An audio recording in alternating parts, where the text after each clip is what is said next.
उतारा क्रमांक 11. प्रस्तुत प्रकरणी आरोपी क्रमांक 1 ते 3 यांचे विरुद्ध भारतीय दंड संहिता कलम 324, 504 व 506 सह 34 अन्वये शिक्षापात्र गुन्ह्यासाठी अभियोग चालविण्यात आला. परिच्छेद.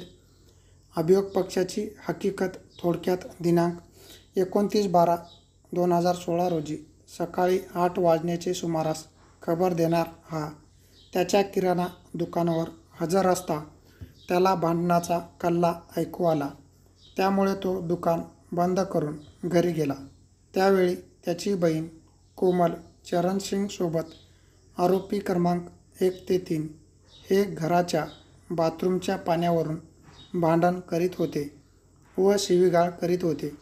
त्यावेळी आरोपी क्रमांक 1 याने घरात जाऊन कुऱ्हाड आणली व ती उलटी करून त्याची बहीण कोमल चरणसिंग हिच्या कपाळावर मारली.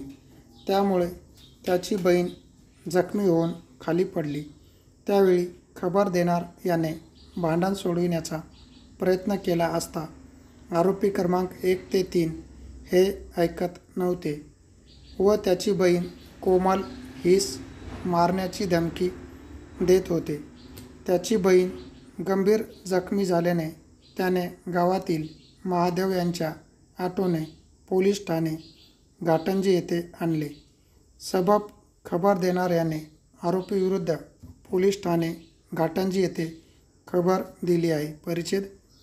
गुन्हा अन्वेषण खबरनुसार आरोपी क्रमांक 1 ते 3 यांचे विरुद्ध गुन्हा रजिस्टर क्रमांक 521/2016 भारतीय दंड संहिता कलम 324, 504 व 506 सह 34 अन्वये दाखल करण्यात आली.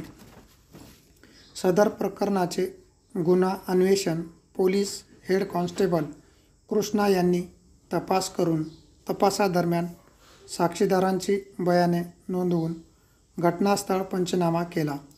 मुद्देमाल जप्त करून जखमीचे वैद्यकीय प्रमाणपत्र प्राप्त करून आरोपीस अटक केली. आरोपीविरुद्ध सबळ पुरावा मिळाल्याने उपरोक्त नमूद कलमांखाली दोषारोपपत्र दाखल केले. परिच्छेद. दोषारोप निश्चिती व आरोपींचा जबाब. आरोपी क्रमांक 1 ते 3 न्यायालयासमक्ष हजर झाले.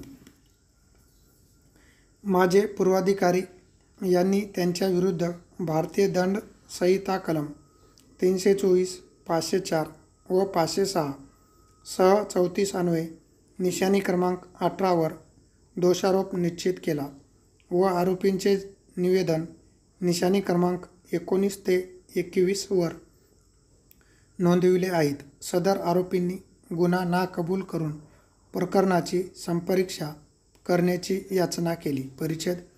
संपरीक्षेदरम्यान अभियोग पक्षाच्या पुराव्याअंती अभिलेखावर आरोपीचे विरोधात पुरावा असल्याने फौजदारी प्रक्रिया संहिता कलम 313 अन्वये कुटुंबातील महिलांची केवळ शाब्दिक बोलचाल झाली व त्या रागातून त्यांच्यावर खोटी केस केल्याचा आरोप आहे. परिच्छेद.